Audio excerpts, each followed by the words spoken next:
الرحمن الرحيم عن ابن عباس رضي الله تعالى عنهما أن النبي صلى الله عليه وعلى آله وسلم يا عباس يا عماه ألا أعطيك ألا أمنحك ألا أخبرك ألا أفعل بك 10 خصال إذا أنت فعلت ذلك غفر الله لك ذنبك أوله وآخره وقديمه وحديثه خطأه وعمده صغيره وكبيره سره وعلانيته أن تصلي 4 ركعات تقرأ في كل ركعة فاتحة الكتاب وسورة فإذا فرغت من القراءة في أول ركعة وأنت قائم قلت سبحان الله والحمد لله ولا إله إلا الله والله أكبر 15 ثم تركع فتقولها وأنت راكع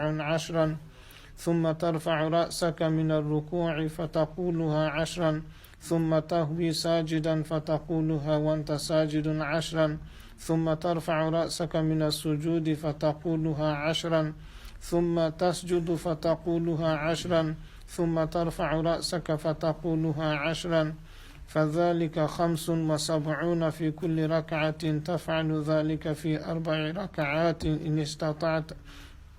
إن استطعت أن تصليها في كل يوم مرة فافعل فإن لم تفعل ففي كل جمعة مرة فإن لم تفعل ففي كل شهر مرة فإن لم تفعل ففي كل سنة مرة فإن لم تفعل ففي عمرك مرة رواه أبو داود وابن ماجه والبيهقي في الدعوات الكبير وروى الترمذي عن أبي رافع نحوه كذا في المشكاة وأخرجه الحاكم وقال هذا حديث وصله موسى بن عبد العزيز عن الحكم بن حبان.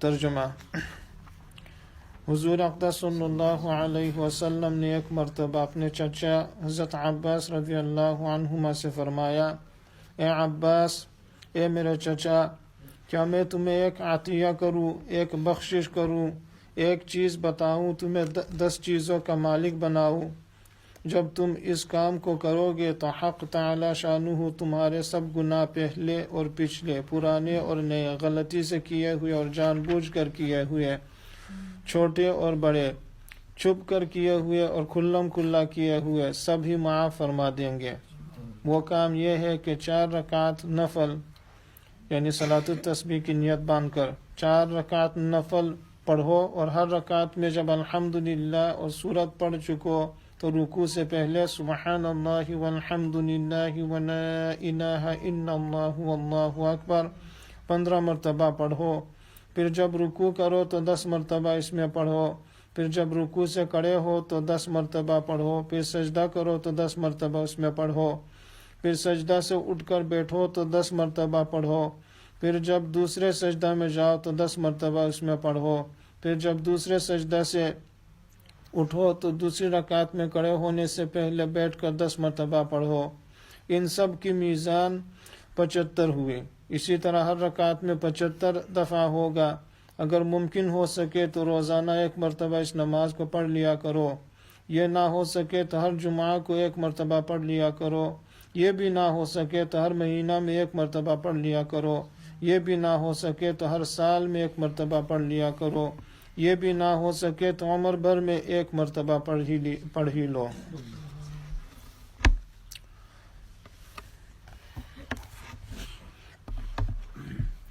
I'll just read the translation in English for those who don't understand Urdu. Sayyidina Abdullah ibn Abbas radiallahu anhu narrates that the Messenger of Allah sallallahu alayhi wasallam said to his uncle Abbas ibn Abdul Muttalib radiallahu anhu, O Abbas, O my respected uncle, may I offer you a precious gift and a valuable present. May I tell you something special. May I do something special. May I perform 10 tasks for you and render you 10 services. I inform you of an act from which 10 benefits may be obtained, for which Allah will forgive all your sins of the past as well as the future, old as well as new, intentional as well as unintentional, major as well as minor, and the hidden as well as the apparent. It is Salat al-Tasbih.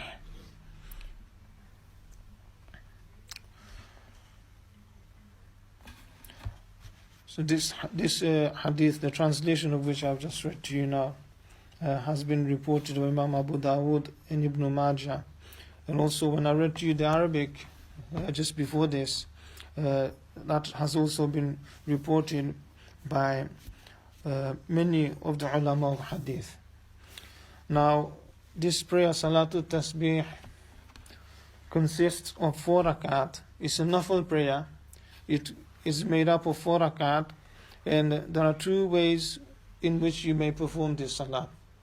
And every year around this time in Ramadan, towards the end, the latter third of Ramadan, when the i'tikaf begins, for the last few years, I have been doing this session in which we go through the method of praying this Salat al-Tasbih. So, as we have just heard from the translation of the hadith, the virtue, the thawab of this salat is immense. It is huge. It is a very straightforward prayer. Once you know how it is performed, it is very straightforward. It comprises just 4 rakat. However, it's a special prayer, not just because of its virtue, its greatness, but also in the way it is performed. It's performed in a special way, which is quite simple, inshallah. I will explain to you how you do it. And the reward of this is huge.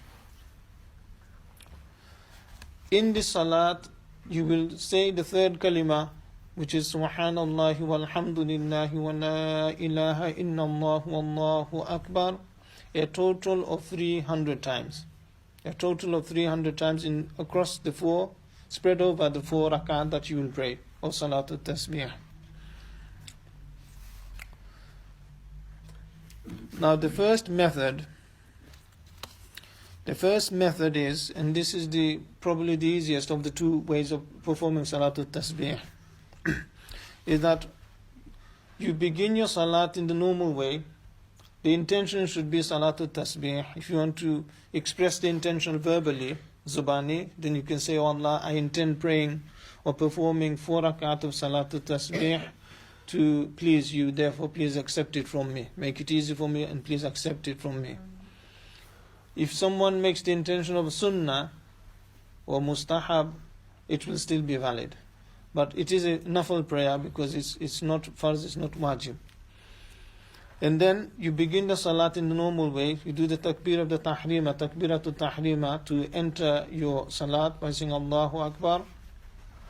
And after reciting Surah Al-Fatiha, Alhamdulillahi Rabbil Alameen, and a surah in the first rakat, you will remain standing. And you will say the tasbih 15 times. Then you will go into your ruku', Allahu Akbar, ruku', and you will say the tasbih of your ruku', the normal tasbih of your ruku', Subhana Rabbi al-Azim, 3 times. And then you will say this tasbih, Subhanallah walhamdulillah wa la ilaha illallah wallahu akbar, 10 times. Then you will rise from your ruku' and you will say Sami'allahu liman hamidah, Rabbana wa lakal hamd, or Rabbana lakal hamd, and if you add anything to it, you add that. And then you will say this tasbih another 10 times. And then you will go down for your sajda. In your sujood, you will say the tasbih of the sujood as normal, Subhana Rabbiyal A'la 3 times. And then you will say this tasbih 10 times. Subhanallah walhamdulillah wa la ilaha illallah wallahu akbar 10 times. Then after your sujood, you shall sit. Allahu Akbar, you sit. And you will say this tasbih 10 times. Then you will go for your second sajda to make your 1 rakat, to make your rakat. In your second sajda, you will do the same. You say the tasbih of your sajda as normal 3 times. And then you will say this tasbih, Subhanallah walhamdulillah wa la ilaha illallah wallahu akbar 10 times. Then, saying Allahu Akbar, you shall rise and sit down. You will say this tasbih 10 times, and then you will stand up. Normally, after the first rakat, you don't sit. We don't sit. We just stand up straight away. The Hanafiya don't sit. But in this salat, you will sit first, say this tasbih 10 times, and then saying Allahu Akbar, you shall stand up, and then you shall commence your second rak'ah. All of this, if you count, will make a total of 75. At the beginning, when you finished Surah al-Fatiha, you finished a surah, and then you said the tasbih 15 times. When you went for your ruku', you said the tasbih, after your tasbih of your ruku', you said this tasbih 10 times, 25. After your ruku', you say what you normally say, and then you say this tasbih 10 times, 35. Then you go for your sajda, you say your normal tasbih of your sajda, and then you say this tasbih 10 times, that's 45. Then you sit between your two sujood, and while sitting you say this tasbih 10 times, 55. Then you go for your sajda, you say your normal tasbih of your sajda, and then you say this tasbih 10 times, 65. Then you sit down, and you say this tasbih 10 times, 75, and then saying Allahu Akbar, you rise, stand up for your second rakat. In this way, in your 4 rakat, you should have a total of 300 tasbih. The second method is you say the tasbih again 300 times, but the only difference between the first method and this second method of Salat al-Tasbih is that the tasbih will be recited 15 times after the thana before Surah al-Fatiha. In the first method you say thana, subhanakallahumma, Surah al-Fatiha, another surah, and then you say the tasbih 15 times. In this method 2, you say the subhanakallahumma thana, and then you say the tasbih 15 times, and then Surah al-Fatiha, and then a surah. And so before Surah al-Fatiha,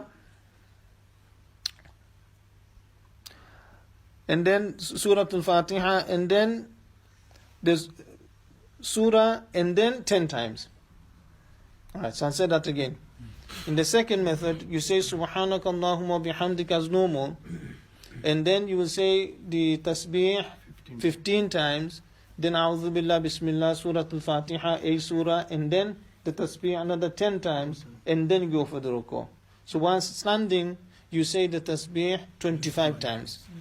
And then the second set of tasbih, the 10 times that you said after your surah, that will be in place of the 10 that you would have said after the second sajda sitting.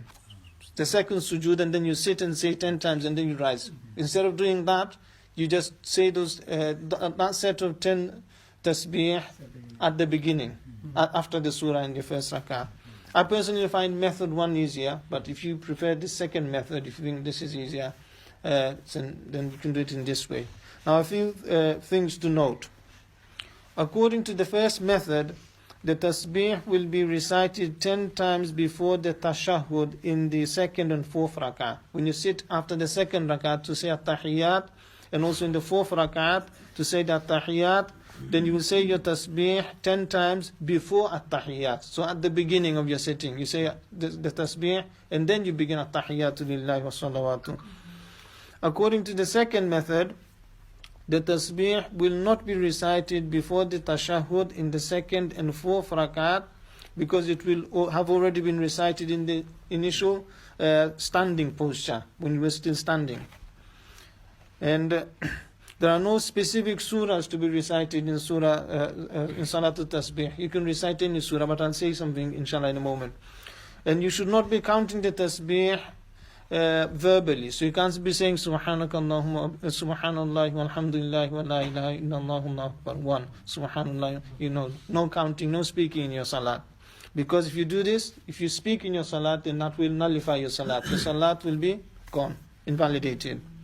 You can keep track of how many tasbih you have recited by moving your fingers slightly. So if you just, the way you do tasbih Fatimi after your normal 5 daily prayers, the way you count, you can just use that by moving your finger on the marks of on your fingers, by moving your thumb. You can do that. And if the tasbih of a particular posture is omitted, if you forget to say the tasbih at a certain point, then you can add those missed 15 or 10 tasbihs to the next one, and just do them all together this posture that you've missed, the tasbih of, and the tasbih of the next posture can all be added, and you can say 20 or 25 depending on which one you've missed, all together in one go.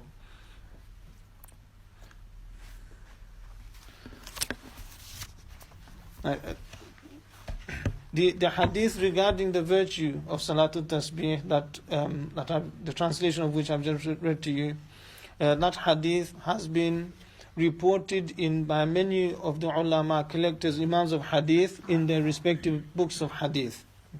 And many have written books separately. For example, the Urdu that I read to you is at the end of the book Fadail al-Dhikr by Shaykh al-Hadith Mawlana Muhammad Zakaria rahimahullah ta'ala, in his book which is part of the Fadail al-Amal series. At the end of Fadail al-Dhikr, the virtues of dhikr, there's a section on Salat al-Tasbih in which the Shaykh has mentioned some of the narrations, riwayat, transmissions of this hadith there in a lot of detail, and he's also given commentary on this. This book here that I have in front of me is a book written by one of the great hadith scholars of Damascus, Ibn Nasir al-Din al-Dimashqi, rahmatullahi alayhi, who passed away in 842. He's written this whole book on Salat al-Tasbih. It's called At-Tarjih li Hadith Salat al-Tasbih.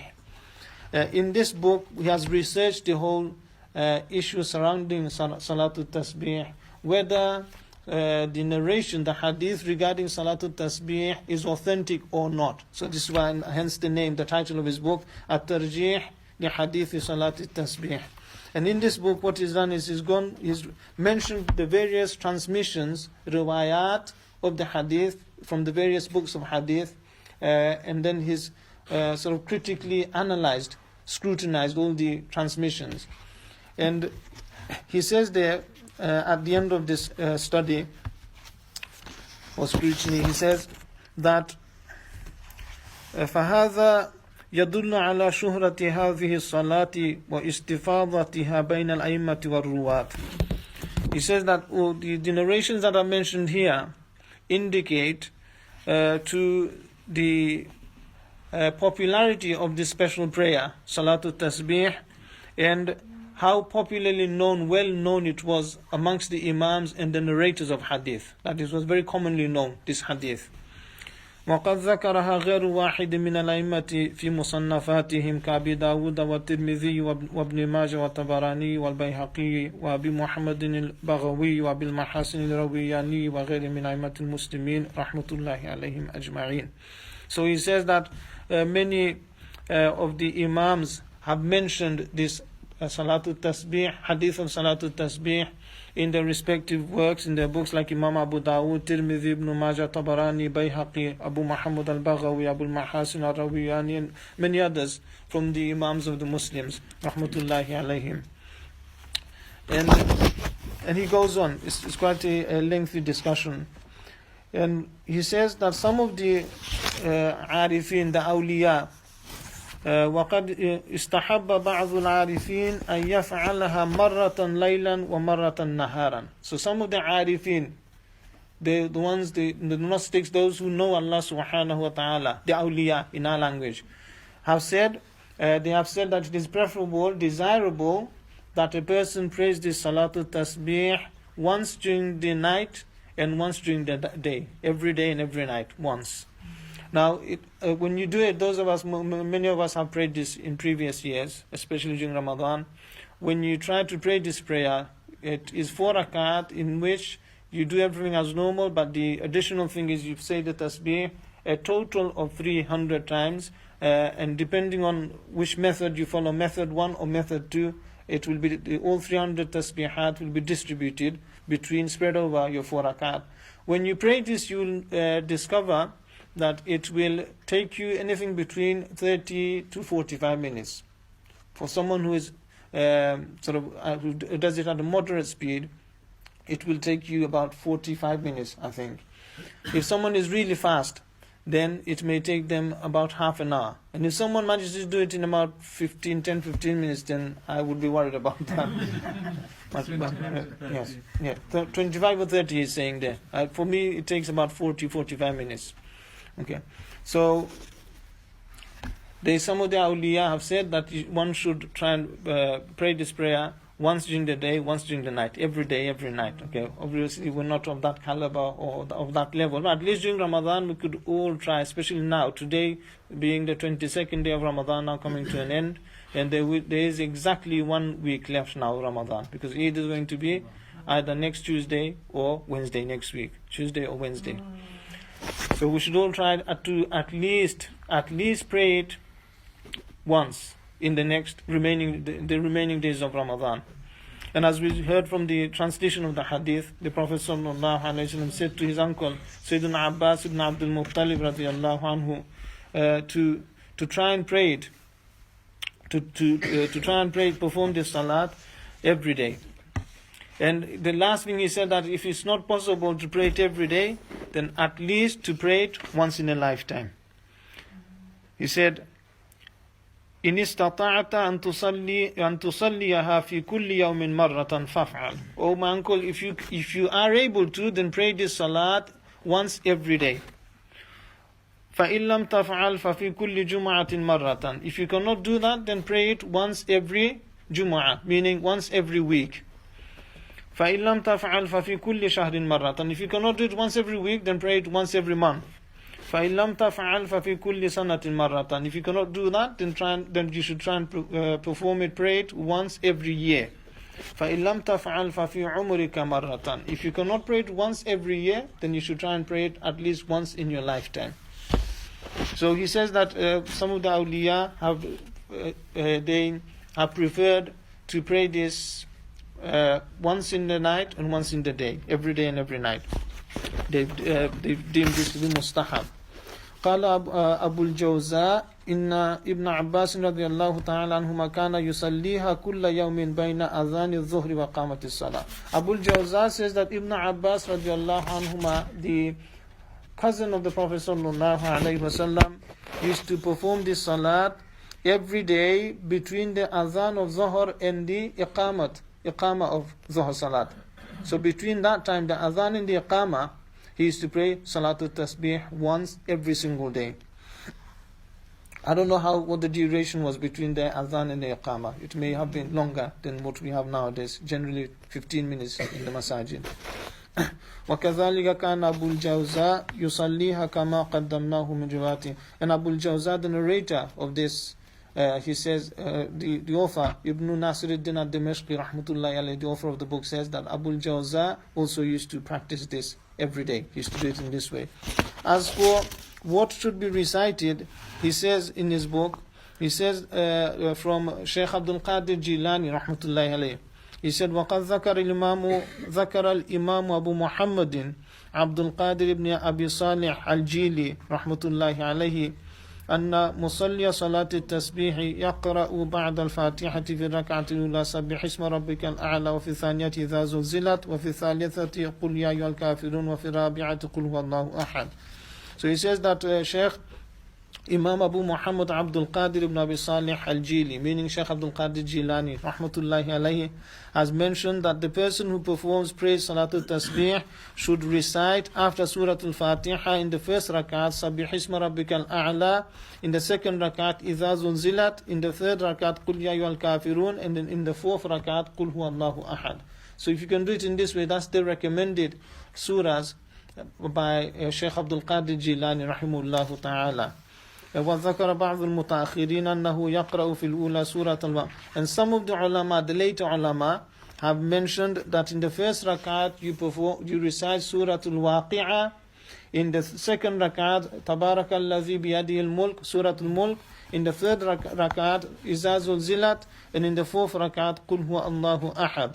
وذلك لما ورد في فضائل هذه السور, and that is because of the special virtues that have been transmitted regarding these four surahs. In the first rakat, إِذَا وَقَعَتِ الْوَاقِعَةِ, in the second rakat, تَبَارَكَ الَّذِي بِيَدِهِ الْمُلْكِ, in the third rakat, إِذَا زُلْزِلَتْ, and in the fourth rakat, قُلْ هُوَ اللَّهُ أَحَدٌ. If we don't know these surahs, because the first two are quite long surahs, we don't know them off by heart, Then go for the recommendation of Shaykh Abdul Qadir Jilani rahmatullahi alayhi, which is in the first rakat Sabbih Isma Rabbikal A'la, second rakat Idha Zulzilat, in the third rakat Qul Ya Ayyuhal Kafirun, and in the fourth rakat Qul Huwallahu Ahad. If you don't remember this or don't know these surahs, then as was stated earlier, you can recite any surahs in these four rakat of this salah. May Allah subhanahu wa ta'ala grant us all the tawfiq. It's a very special prayer, very, very special. Many of the books of hadith have mentioned this, the hadith, and the ulama are agreed that the hadith is authentic. Some of the transmissions of the hadith are authentic, they are sahih. سبحانك اللهم وبحمدك أشهد أن لا إله إلا أنت أستغفرك وأتوب إليك. يا الله